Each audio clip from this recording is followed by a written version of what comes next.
परिवहन विभाग मंत्री शीला मंडल से मिला मैं बेनीपट्टी से उनके यहाँ कार लेके गया 200 किलोमीटर दूर, और उनको बस 50 कदम चल के अपने आवास के बाहर आना था और ये कार देखना था। उन्होंने साफ एक शब्द में नकार दिया कि नहीं, मैं बाहर नहीं आ सकती हूँ।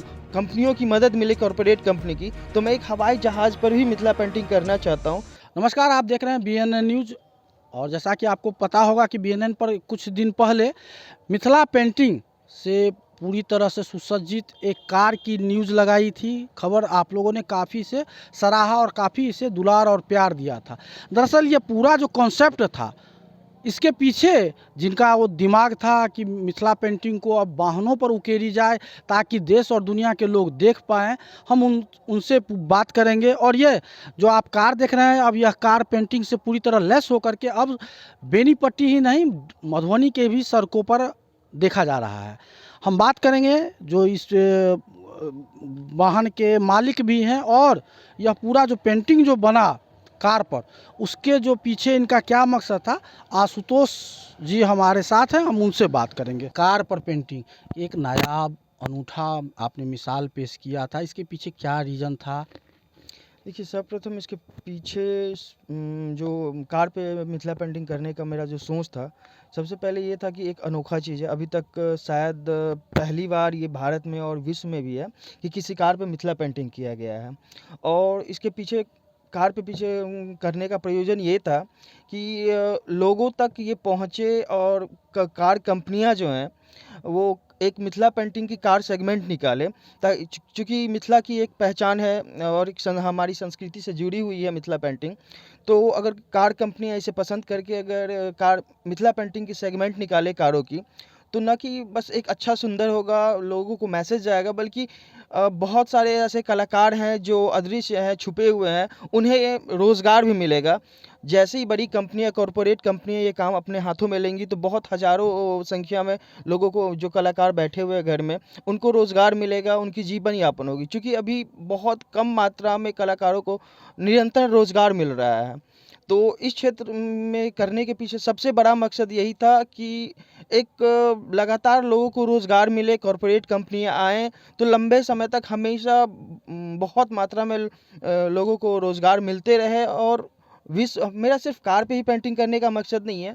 हमारी मकसद ये भी है कि आगे चलकर अगर लोग, कंपनियों की मदद मिले, कॉरपोरेट कंपनी की, तो मैं एक हवाई जहाज़ पर भी मिथिला पेंटिंग करना चाहता हूँ, ताकि वो जब उड़े तो एक अलग परिभाषा में लोगों को पहचान मिले, लोग उसे देखें। बस, और हमेशा से मेरा यही रहता है कि इसमें से जो जुड़े हुए लोग हैं, जो छुपे हुए हैं, उनको निरंतर रोज़गार मिलता रहे। तो आप आप संस्था भी संचालन करवाते हैं, चूँकि मिथिला पेंटिंग को आप लगातार, आपकी जो संस्था है वो लगातार इसको प्रमोट कर रही है। तो अभी तक अगर ओवरऑल बात की जाए तो आपके संस्था के द्वारा क्या-क्या कराई गई है? सर्वप्रथम हम लोगों ने जब प्रथम काम किया हुआ था 2017 के आसपास, मैंने संस्था खोली हुई थी मिथिला पेंटिंग की। निःशुल्क शिक्षा दे रहा था मिथिला पेंटिंग, मतलब बड़हौर गाँव में सिखाया जा रहा था। तो 2017 के लास्ट में मैंने धगजरी में सर्वप्रथम सार्वजनिक जो काम किया हुआ था, धगजरी हाई स्कूल पे नीतीश कुमार जी की सामाजिक रैली थी, उसमें मैंने किया हुआ था। उसके बाद बिहार संपर्क क्रांति ट्रेन पे मैंने काम किया। बिहार संपर्क क्रांति जो 2018 में की गई हुई थी, दरभंगा से नई दिल्ली चलकर जो ट्रेन जाती थी, उस पे मैंने किया हुआ था, जिसको विश्व ने, लोगों ने बहुत सराहना की। रेलवे को भी उससे काफ़ी प्रशंसा मिला।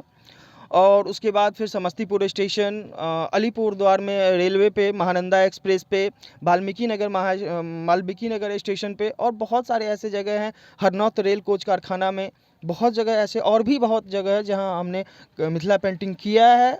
और निरंतर करता रहूँगा, ताकि इस कला की निरंतर और प्रचलित होते रहे, और लोगों को इसकी याददाश्त हमेशा बनी रहे। क्योंकि कुछ दिन पहले मधुबनी स्टेशन पे जब मिथिला पेंटिंग हुई थी, उससे कुछ दिन पहले तक ये थोड़ी सी अदृश्य परिस्थिति में थी। लोग इसको भूलने वाले थे, या बहुत कम लोग इसको याद रखे हुए थे। तो हम यही चाहते हैं कि हमेशा ये लोगों के जहन में रहे। हाँ, ये है, हमारी संस्कृति है, विश्व प्रसिद्ध है, लेकिन कभी कभार ये होती है कि अगर हम उसको निरंतर उसमें नहीं रखते हैं, तो लोग उसको भूलने बिसरने लगते हैं। तो हम बस यही चाहते हैं, आजीवन लोग इसको याद रखें, हर पल याद रखें। लगातार हमने पेंटिंग आपकी जो संस्था के द्वारा पेंटिंग की जो कार्य चलाई जाती है उनका हमने लगातार खबर कवर किया, लेकिन आप हमेशा पर्दे के पीछे रहते थे और आज सामने आए हैं और आपने बताया कि संस्था के द्वारा क्या क्या किया जाता है। तो पर्दा के पीछे रहने का आपकी मजबूरी क्या थी? देखिए, सबसे पहले है मिथिला पेंटिंग से मुझे बहुत लगाव है। वो मिथिला पेंटिंग से मुझे बहुत ज़्यादा ही लगाव है। तो पर्दे के पीछे रहने का ऐसा कुछ खास मकसद नहीं था, लेकिन हम करती हैं वो ना तो गोल्ड मेडलिस्ट हैं, ना बिहार सरकार से उनको कोई अवार्ड मिला हुआ है। सब नई का आर्टिस्ट हैं जो जिन्होंने 2 साल 3 साल से ही सीखा हुआ है। तो इसके पीछे सब प्रथम मेरा यही मकसद रहा पीछे रहना, उन लोगों को आगे बढ़ाने का कि 2 साल 4 साल बाद उनकी शादी विवाह होंगी, वो कहीं और चली जाएंगी। इस बीच में अगर उन्हें पब्लिसिटी मिलेगी, लोग पहचानेंगे उनके कला को, उनको प्रोत्साहित करेंगे, तो उनके परिवार वाले भी उनको हमेशा इस मिथिला पेंटिंग में आगे बढ़ावा देने के लिए हमेशा जागरूक रहेंगे। और जो जिस घर में नहीं भी मिथिला पेंटिंग लोग जानते हैं या फिर ये सोचते हैं कि ये तो बस कला, छोटी सी कला ही है, इसमें फ्यूचर नहीं है, कोई अपना इसमें रोज़गार नहीं कर सकता जी, दिनचर्या नहीं चला सकता, तो मकसद यही था कि उन लोगों को पहचान मिले, लोग समझे कि हाँ, इसमें भी बहुत लाइफ है, लोग फ्यूचर बना सकते हैं इसमें, उनको प्रसिद्धि मिलेगी। हम तो एक लड़के होने के नाते ये भी कर सकते हैं, एक जगह डिपेंडेंट हैं, फिर धीरे धीरे हम आगे बढ़ सकते हैं। लेकिन जो लड़कियां एक घर की बेटी हैं, फिर शादी के बाद दूसरे घर की बेटी बनेंगी, तो उनको प्रसिद्धि ज़्यादा मिलना चाहिए ताकि वो और आगे बढ़े, लोगों को, घर के विभिन्न महिलाओं, क्षेत्र के महिलाओं को भी इसमें अपना मनोबल बढ़े, लोग इसको आगे बढ़े और निरंतर ये हमारे क्षेत्र में भी चला जाए।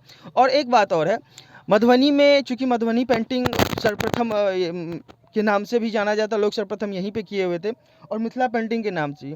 लेकिन मधुबनी में होते हुए भी हमारे क्षेत्र में बेनीपट्टी अनुमंडल में इसको बहुत कम लोगों ने समझा है और बहुत कम घरों में, जिस तरह से जितवारपुर, रांटी और बहुत सारे क्षेत्र हैं, कोइलक, इस सब में मुझे लगता है हर घर में एक ना एक कलाकार हैं ही मिथिला पेंटिंग से। लेकिन हमारे क्षेत्र में, हमारे बेनीपट्टी क्षेत्र से नगण्य मात्रा में मिथिला पेंटिंग कलाकार आते हैं। किसी घर के जो महिलाएं हों या जो भी हो, अगर आती भी हैं तो वो अपने आप को बाहर नहीं ला पाती हैं, कुछ तो कारण होगा।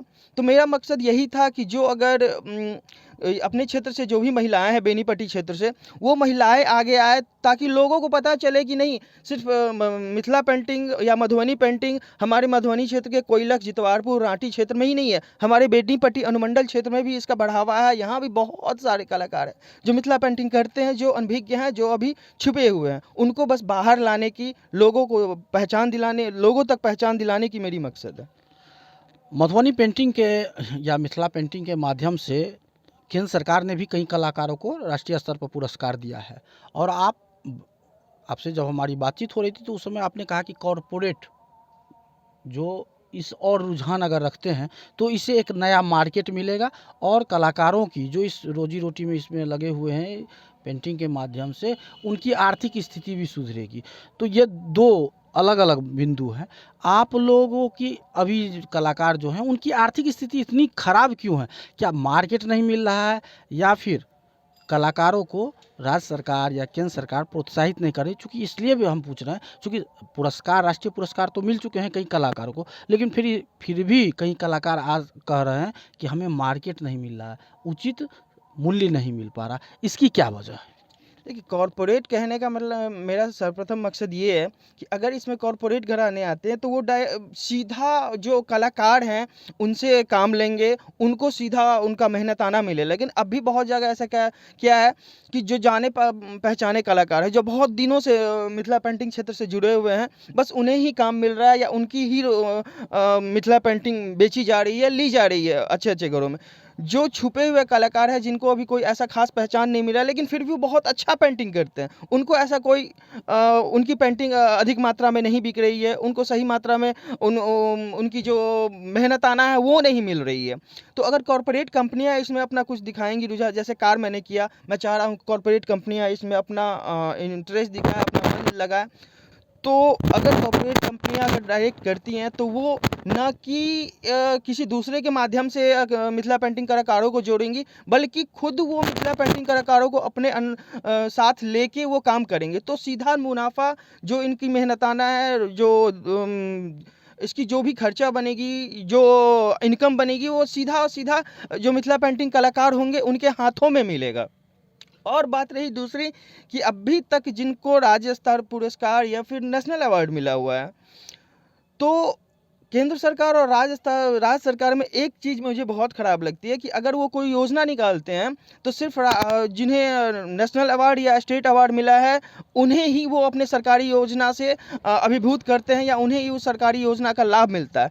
मेरे नज़र में ये गलत है। जिनको राज्य पुरस्कार नहीं मिला है, नेशनल अवार्ड नहीं मिला है, उन लोगों में भी अच्छी कला छुपी है, वो भी अच्छा पेंटिंग करते हैं। अभी कुछ दिन पहले मैंने मधुबनी कला विभाग में गया, तो वहाँ जो जो योजना केंद्र सरकार ने निकाला है सब में ये मैंडेटरी किया हुआ है कि जिनको नेशनल अवार्ड मिला हुआ है या जिनको स्टेट अवार्ड मिला हुआ है वही इसमें पार्टिसिपेट कर सकते हैं। तो ये मेरे नज़र में बहुत गलत तरीका है। हाँ, आप लीजिए उनमें से जो अच्छे कलाकार हैं, जिनकी पहचान नहीं बनी है, जिनको कोई अवार्ड नहीं मिला हुआ है, उनमें से अच्छे अच्छे कलाकारों को सेलेक्ट करके उनको भी पार्टिसिपेट करिए। बस मेरा यही मकसद है। कुछ दिन पहले मैं यही मिथिला पेंटिंग कार लेके मधुबनी पटना गया हुआ था। तो पटना जाने का मेरा मुख्य मकसद था कि कला विभाग के मंत्री से मिलना, परिवहन विभाग के मंत्री से मिलना। तो आलोक रंजन जी उस समय जब मैं पटना गया हुआ था, उनकी जानकारी के बिना गया हुआ था कि वो हैं या नहीं, उनसे नहीं मिल पाया। परिवहन विभाग मंत्री शीला मंडल से मिला मैं, उन्होंने समय दिया। तो फिर जब उनसे मिलने के बाद हम लोग गए, उनके सामने ये प्रस्ताव रखा कि मैडम हम लोग ये काम किए हैं। उनके घर के बाहर ही हमारी कार लगी हुई थी, आवास के बाहर में। तो जब मैंने उन्हें कहा कि मैंने कार लेके बेनीपट्टी से आया है, आपको दिखाना चाह रहा हूँ, मकसद मेरा ये है कि परिवहन विभाग, बिहार सरकार की जो भी सरकारी बसें हैं उस पर मिथिला पेंटिंग करवा के रोज़गार भी दे सकती है और एक बस की सुंदरता भी बढ़ेगी। तो उनका कहना ये था कि आप अच्छा है, पहले आप वो चीज़ कागज़ पे उकेर के दीजिए, वगैरह वगैरह बहुत चीज़ उन्होंने कहा। तो उनकी कुछ बातें मुझे बहुत ख़राब लगी थी। जैसे मैं बेनीपट्टी से उनके यहाँ कार लेके गया 200 किलोमीटर दूर, और उनको बस 50 कदम चल के अपने आवास के बाहर आना था और ये कार देखना था। उन्होंने साफ एक शब्द में नकार दिया कि नहीं, मैं बाहर नहीं आ सकती हूँ, प्रोटोकॉल है। आप कागज़ पे एक चीज़ लिख के दो, अपना जो सोच है वो कागज़ पे लिख के दो, फ़ोटो हमें दो। तो ये चीज़ मुझे ये समझना था कि कुछ कलाकार जो मिथिला पेंटिंग इतना अच्छा काम किए हैं, मेरे हिसाब से बहुत अच्छा काम हुआ है, तो वो कार लेके 200 किलोमीटर दूर जा सकते हैं। तो क्या वो कलाकार को प्रोत्साहित करने के लिए और इस नए चीज़ को देखने के लिए अपने आवास से 50 कदम चल के वो अपने आवास से बाहर गेट तक नहीं आ सकती थी? वहाँ बहुत ख़राब लगा हुआ था हम लोगों को। और जितनी मेरी साथ जो इस कार पे मिथिला पेंटिंग गए हुए थे, वो लड़कियां भी गई हुई थी, उनको भी बहुत आहत लगा कि हम इतना दूर से चल के एक कार पे किए काम, यहाँ उनको दिखाने आया, लेकिन उनकी ये जो अजीब रवैया थी वो समझ से परे थी। वो अगर चाहती तो बाहर आके कार देख सकती थी, सबको उन लोगों को प्रोत्साहित कर सकती थी, उनका मनोबल बढ़ता।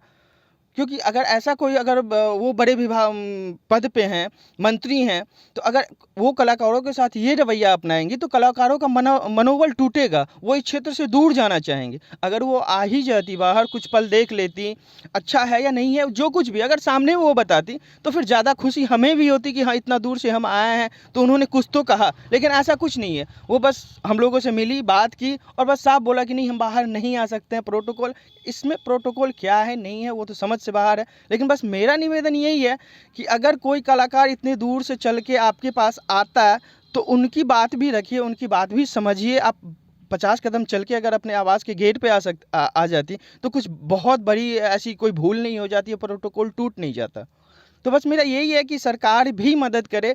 बहुत कम ऐसा समय देखने को मिला है जब सरकार आम कलाकारों की मदद करती है मदद, लेकिन जिनकी पहचान पहले से बनी हुई है, जिनको पुरस्कार मिला हुआ है, उनको ही सरकार विशेष मदद पहुंचा रही है। तो ऐसा नहीं होना चाहिए। जो सामान्य कलाकार हैं, जिनको कोई ऐसा पुरस्कार नहीं मिला है, लेकिन जो अच्छे कलाकार हैं, उनको सरकार की मदद मिलनी चाहिए। हमेशा उनको सरकार अपने जो योजना है उनसे फलीभूत करवाएं। बस मेरा यही कहना है।